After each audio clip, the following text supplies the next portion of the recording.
Welcome to the Innovative Pedagogy Podcast, where we inquire with the greatest minds in academia, where innovation, creativity, and authenticity meet the best teaching and learning practices for educators all over the world. Most importantly, hoping all those we come in touch with leave inspired and ready to change their world. Here's our host, Chris Garcia. Welcome to the Innovative Pedagogy Podcast. I am your host, Chris Garcia, and today we have a very powerful episode, and one that is very needed during this post-COVID sphere of education. And today we have Miss Evelyn Sanchez, she's a first-year teacher this year, and she had an opportunity to actually come to my job here at the Innovation Station with her class. I'm not going to name her school or her class or anything because we are going to get a little authentic when it comes to some of her responses.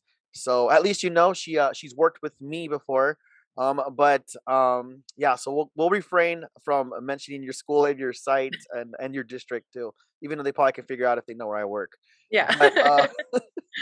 But here's the thing: what led me to want to interview her and would want to interview you, Miss Sanchez, is just the idea and the things that I saw of how you led and facilitated your classroom management. And I have the opportunity of being able to see over 170 classes, all sixth grade classes in our entire district. So I get to see a structure of students from high socioeconomic to low socioeconomic, from teachers that have been teaching for 1 year to teachers that have been teaching for 25 plus years, from teachers that speak English and Spanish or both. I get to see it all.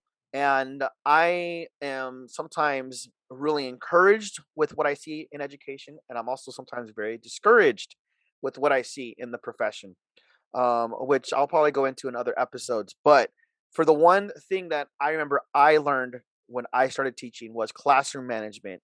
And I will just start off with what I learned is that with classroom management, if you can hone that in, and if you can be as consistent as possible with classroom management, then the learning environment and the learning opportunities enhance, and it makes it that much more of a safe and a fun place to be at in the classroom. So, Ms. Sanchez, I want to thank you for being with us, especially because you've had parent-teacher conferences happening right now. Yeah. So thank you so much for taking a few moments just to kind of be interviewed and talk a little bit about just classroom behavior and management today. Yeah, of course. Awesome. So, first off, Ms. Sanchez, let's talk a little bit about your background. First off, what got you into teaching? Where did you go to school? And what are those two responses? So funny enough, I never thought of teaching as a career for myself. I was just always like, no, I don't want to be a teacher. I always thought myself in the medical field. Wow. I know, right? For some reason or another, science and math are just not my thing. So then I started taking child development classes at the community college. And then from there on, it was just kind of like this love of being with kids, working around kids and seeing their development. So my background is in child and family development. That's what I got my bachelor's in. I also have a bachelor's in Spanish. So it's 2 bachelors. And then I have a master's in Spanish as well. And all of it was done, including my credential, all of it was done at SDSU. All right, go Aztecs. Go Aztecs. But That's right. Everything has been done here in San Diego. So thanks to those child and family development classes that I took, they had us working in classrooms with students that had behavioral issues or medical issues, just to have a different scope of what other kids go through, not just the ones that we are surrounded with. Yeah. And I think being in those classrooms, one of the teachers told me, she was just like, I'm going to write you a letter of recommendation. Whether or not you take it and put it towards a credential, that's up to you. Wow. And then she just wrote it for me, and I just applied and I got in. And ever since, it's one of the best decisions that I've taken. That is so cool. That is remarkable. And the very fact that you, I think it's really cool because not only did you do your higher education here, but even a lot of things you got to observe, you're really homegrown and invested not only within Chula Vista, but within the city and the county of San Diego. So, yeah. And I will have to say, the only thing I had a chance to do there at San Diego State was get my admin credential. And I will say that their program for education is actually one of the top. And I would have to say, in general, all of San Diego universities that have a connection with education are some of the best educational experience you'll see. And I think a lot of it's because we're like one of the biggest melting pots of students from all over the world. Oh yeah. So yeah. But let's go ahead and dive a little bit into what we've talked about. And first off, I believe this is your first year, like full first year teaching, right? First official year, yes. Okay. Okay. Cool. Kind of elaborate, like, how is that going post COVID? And like, yeah, how did you end up teaching like now, right when we came back from a pandemic? I mean, post COVID, it has been a big change because I mean, I've always been subbing since I got my credential. I've been a long term sub or just subbing here and there. And obviously, being through virtual classes, that was very different and very difficult because our time was shortened by half the day. Yeah. So obviously, we took some losses in some content areas. Post COVID, I think my job now as a teacher and getting a position, a lot of teachers, as we know, a lot of teachers retired. Yeah. Some of them moved districts. Some of them had got offered different positions. Lucky for me, the position that opened up at the school where I'm at right now, I saw it when it got posted, and I applied and interviewed and got it, and I was very lucky. I love my position and my grade level. Obviously, sixth grade is a very challenging grade level for a first year teacher, I would say. Yeah. But I mean, I was up for the challenge. I took it.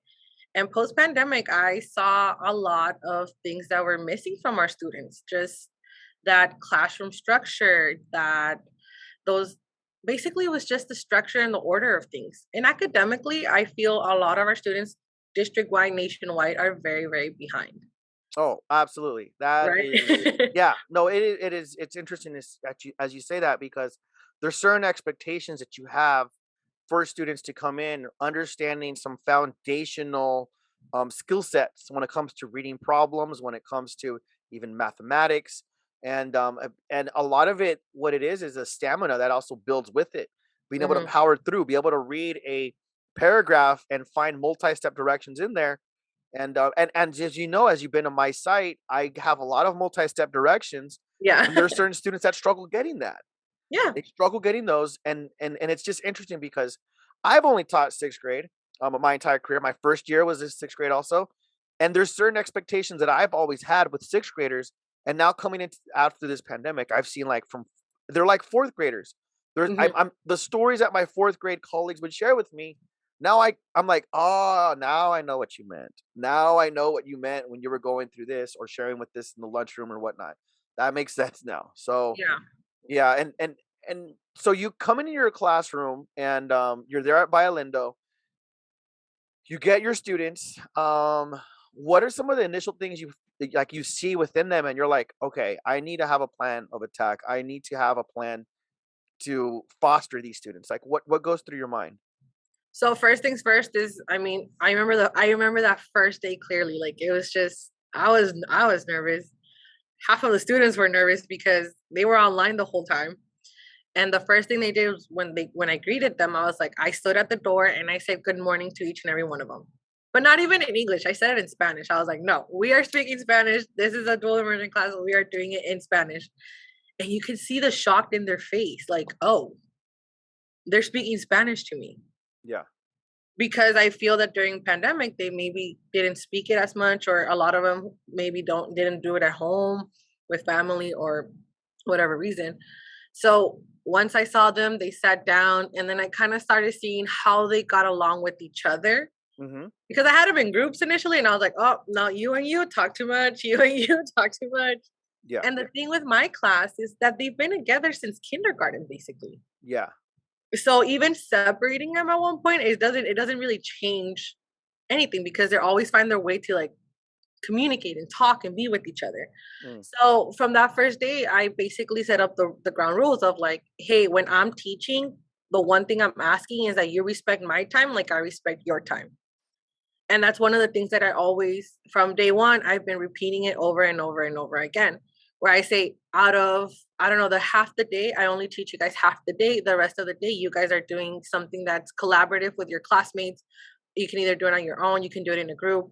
So all that I ask for you guys is that for every subject or every content area, you give me 20 to 30 minutes. Wow. And I think setting that up as like a boundary and a foundation is what's been helping me and them get along and have that mutual respect for each other. Yeah. Because they understand that what I'm up on the front teaching or I'm in the back with a small group, they know what they're supposed to do because they have those routines already like on hand. They know what to do. It's like they don't need the reminder. They just do it. Right. But that's something that I've been doing since week 1, which is just setting up those rotations, those routines of like come in, wash your hands, get your things, sit down, and time to learn. Right. Come in, okay, now we're gonna transition. It's like, okay, take a pause, close your book. All right. And I'll be like, okay, guys, we're gonna grab our reading notebook. And then they know, go grab your reading notebook from the back, put it in the front, and then that's what you take out. And with reading, you have to take your highlighter, your marker, your pencil. They have maybe in the beginning week, it took a while and a lot of reminders of like, don't forget your pencil, don't forget your highlighter. Right. But now I can just say, okay, reading, and they'll grab their benchmark, they'll grab their notebook, they grab the materials that they need, and they are ready to go. Yeah.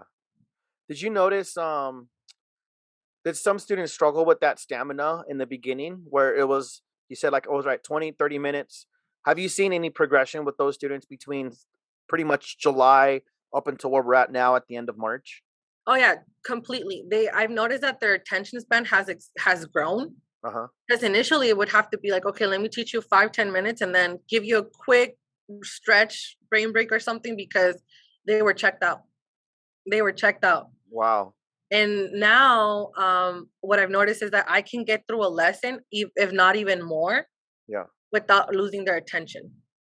Wow. Okay. Yeah, so it's been very helpful to have those routines in place. Like they know, because it started off with like, okay, we're gonna teach 20 minutes, and then now it's like, okay, this lesson's gonna take like about 25 minutes, and that's one of the things that I feel also has helped me is that I let them know ahead of time, like, okay, we're gonna do so and so lesson. It might take us 20 to 30 minutes, but if we have questions, it's gonna take us longer because I want you guys to understand. Yeah. And I think them keeping that in mind is what's been helping them tremendously, like have that more of attention span because now they feel, oh, I'm not the only one who has questions. Someone else has a similar question. Now I want it to get answered. Yeah. They also lost that fear of asking questions.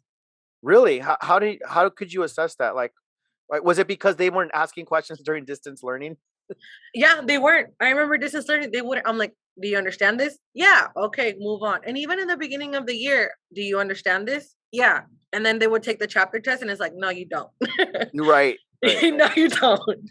And I think now that I see them, they're more open to be like, can you clarify this? I don't understand this.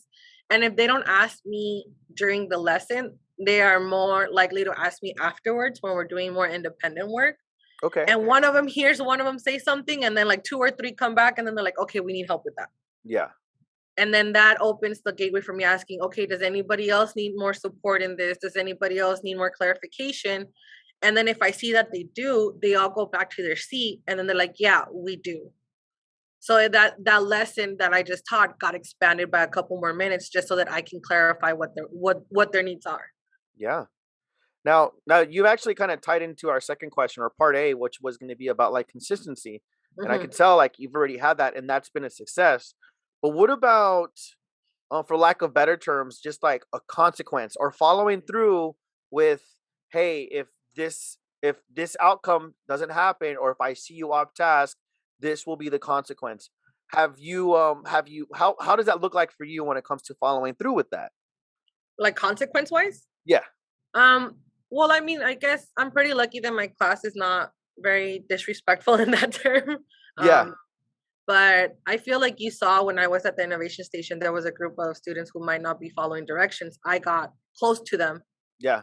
And I had a stern voice and I told them like, this will be the last time you kind of do something like this. Yeah. And I think that also kind of that was their warning. Yeah. And my students are all like, okay, we know you give us one warning and that's the only warning I get. I'm like, no, I don't do the 3 strike rules here. Sorry. Yeah. Yeah. No, it's a one and done. And I think they understand that if they don't finish their work by a certain amount of time, I was like, okay, if you're not gonna finish it now, you're gonna finish it during our free time. Mm. So I steer away from taking away their recess or their lunch recess, because if I don't have duty, I need a break.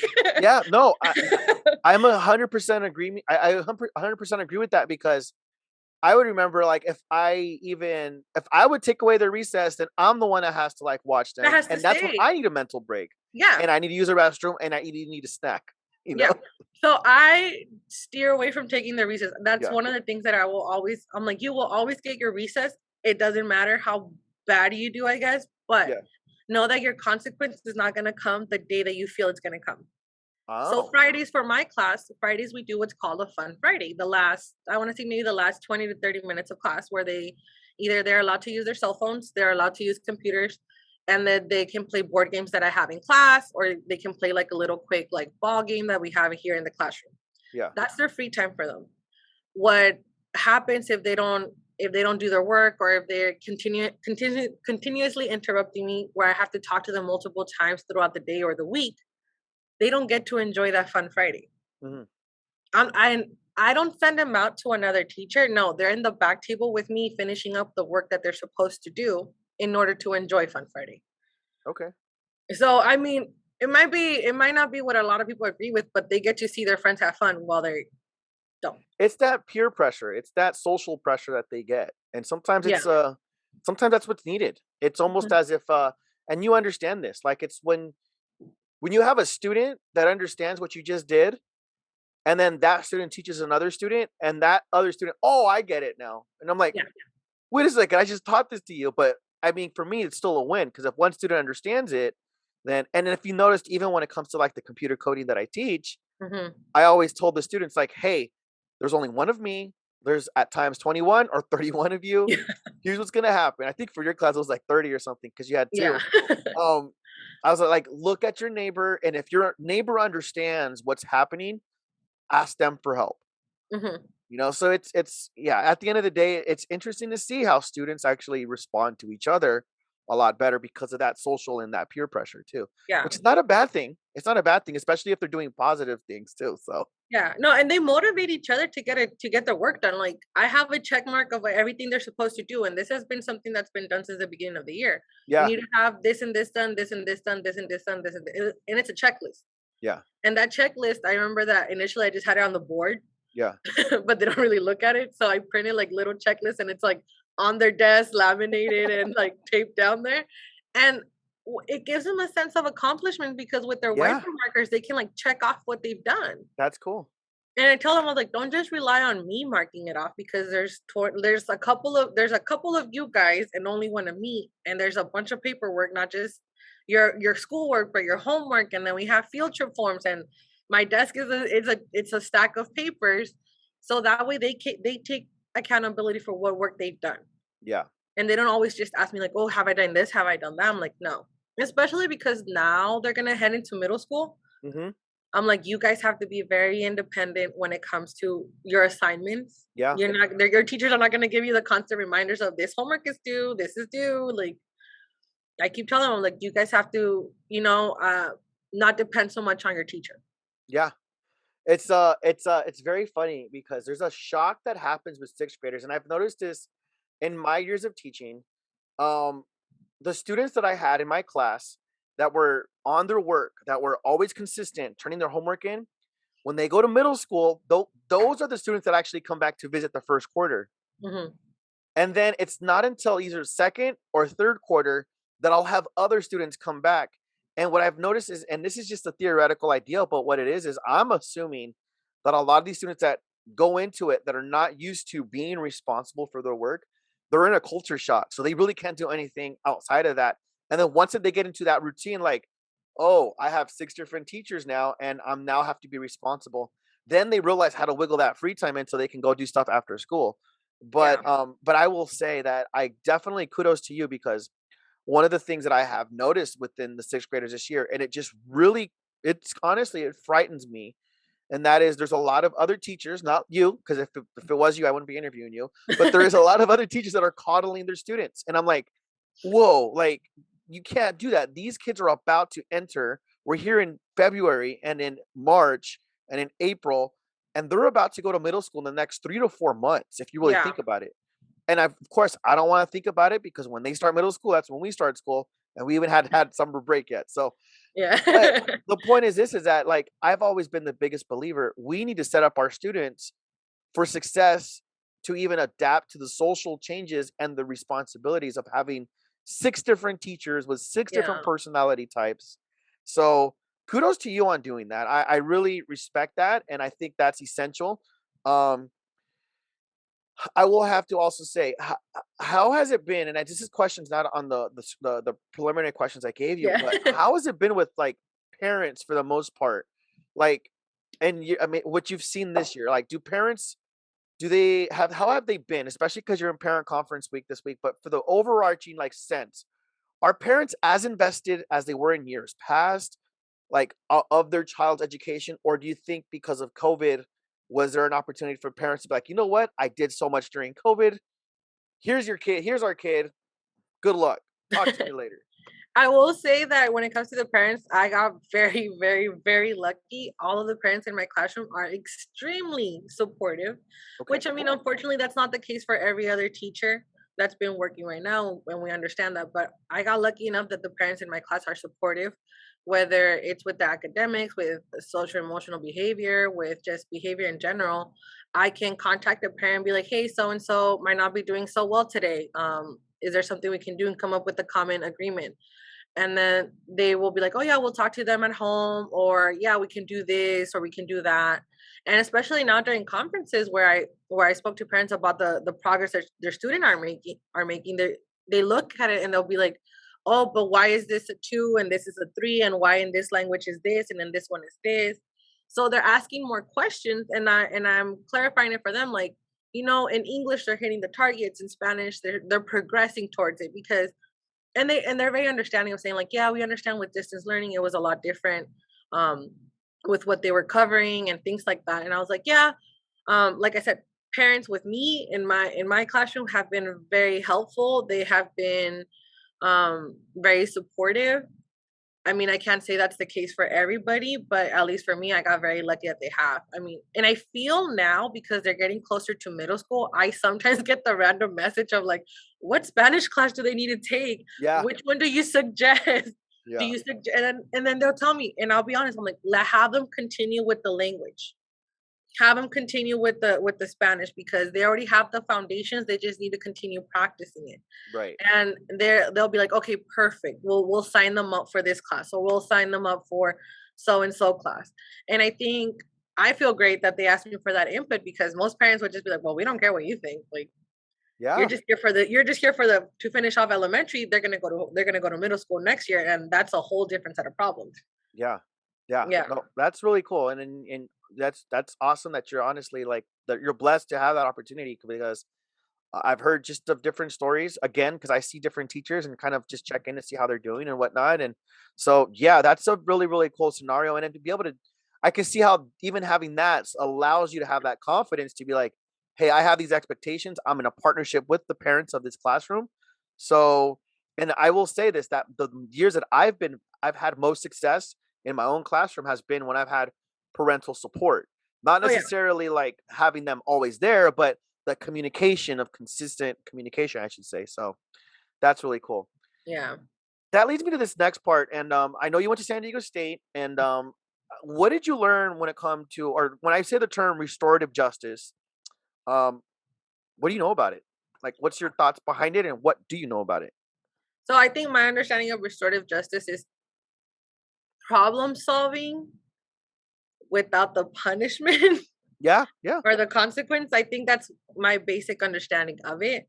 I know we touched upon it a lot at state when we were doing the credential process, that this is something new that they wanted to start implementing, or it was going to get started, it was going to begin to get implemented. Sorry. yeah, Um, Now what works for one student might not work for other students. right, So what restorative justice might work for some students, it might not work for others. So it's like I'm torn between whether or not it works, because I've seen it work, but then I right, see it not work. right, right. It's one of those concepts where you have to know the students, and you have to know what's best and what's right for them, depending Yeah. on who they are and what they've done. And at the same time, the opportunities and the relationships. I do know a big part of it, especially coming from the theories and the ideas behind from Doug Fisher, because I know he was the director or he's the director of the Department of Education at State, and also the admin credential Mhm. that I did. A lot of it has to do with relationships and the Yeah. building of relationships, and the expectations for that. So, yeah, and my understanding also goes back to the idea of, if someone does something wrong, how will that person that did that wrong, how will they restore it to make it right? Yeah. And a lot of students, and this is the part that, and the reason why I asked that is because I've seen more often than not a lot of middle school students this year that are very apathetic. You tell them like, "Hey, we shouldn't be doing that," and they're like, "I don't care." It's It's like, a it's a don't care attitude that they have. right, and it's like, okay, then there's no, and I struggle with that because I'm like, if you don't care, then like, where am I gonna have that buy-in? Yeah. How am I gonna have that where am I?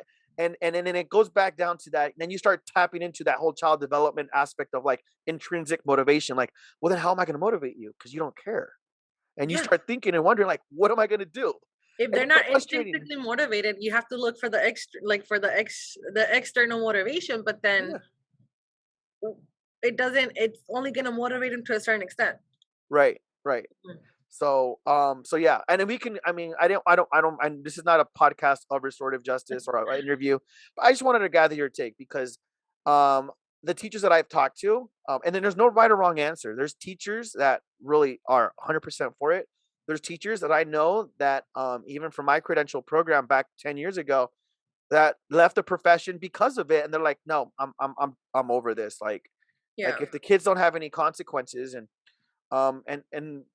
at the end of the day, I'm a big believer that, I look at it this way: whatever we sow is what we reap. Yeah. So if we're going to be planting bad seeds, we're going to reap a bad harvest. Yeah. And I'm always a big believer of that. As far as like, we have to like teach our kids, like, hey, you got to sow good things. You got to sow respect to get respect. I am often am saying it to the students, like, hey, if you're listening to me, if you give me your undivided attention, then when it's time for you to need my help, especially connecting these little servos and Oh, everything, yeah. I'm going to give you my undivided attention. I Yeah. will help you, but only if you're listening to me right now. If you're having a side conversation right now, then that's telling me that you don't want to listen to me. So then why should I listen to you later When you on? need the support. Yeah. Yeah. So, and I'm like, this is a two-way street. Like, Mhm. you treat me how you want to be treated, and I'm going to treat you how you want. Not that I'm going to disrespect them, because, like, no, because I mean, I'm the adult now. But Yeah. it's just that idea of like, let's actually put that golden rule into practice. Yeah. So yeah. But like I said, I think it works for some, not for others. But I can see what you mean about we reap what we sow, or we sow. Yeah, Yeah, we reap probably what said we it wrong. sow. Yeah. um, for me, like I said in my class, I feel that that's something that would work, but that's just the foundations that I set up with my class. Yeah. But I have seen, not necessarily in this school, but overall, I have in my years of subbing, I have seen where we have repeated offenders, Yeah. right? Then there's no consequence. And unfortunately, they go to middle school, high school, and now that there is consequences, they're like, what? I Yeah. never had those. Yeah. What's this? And it's not that shock of like, oh, now I get in trouble. Now there's this. So, like I said, I feel that there should be like a middle happy ground between what to do. Yeah. No, absolutely. And that leads me to the last question, and that would be, we probably have parents listening to this podcast. What would your advice be towards any parent out there, if you could give them advice as far as like, how can they support their student and the teacher post COVID? Like, what would be the number one thing? Like, hey, parents, if I could have this one thing from you, what would it be? If I could ask parents for one thing, would be to always support the teacher. Um, but what I mean about support is not just if she tells you, hey, your child is misbehaved or something like that. Not just you be like, okay, and brush it under the rug, like I'll talk to them, but follow through and Hmm. actually have those conversations.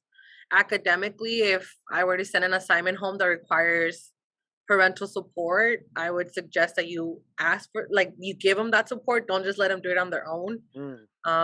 And also understand that us as teachers post COVID, we are catching them up the best we can.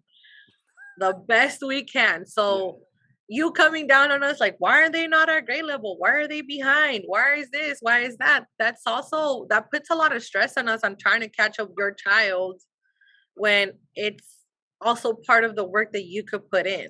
Right. So I guess it's kind of be supportive and work alongside with the teacher, not against her, not anything like that, but alongside with them, and listen to what, and in a way, listen to their suggestions. Yeah. Yeah. No, that's awesome. That is remarkable. And Miss Sanchez, I really want to thank you for taking a few moments out of your busy schedule, out of an emotional schedule this week, because I know you're dealing and working with a lot of parents with parent conferences. So thank you so much for sharing your experiences and just everything.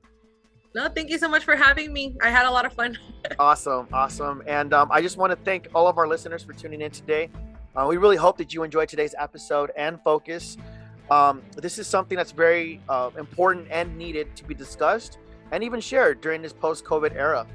So if you have any questions, comments, or suggestions for any future topics, feel free to send me an email to cbgarcia@sandiego.edu. Also, be sure to follow us on Twitter and Instagram at Innovative Pedag. So it's Innovative PEDAG. All right, until next time, and we will see you all later. Take care.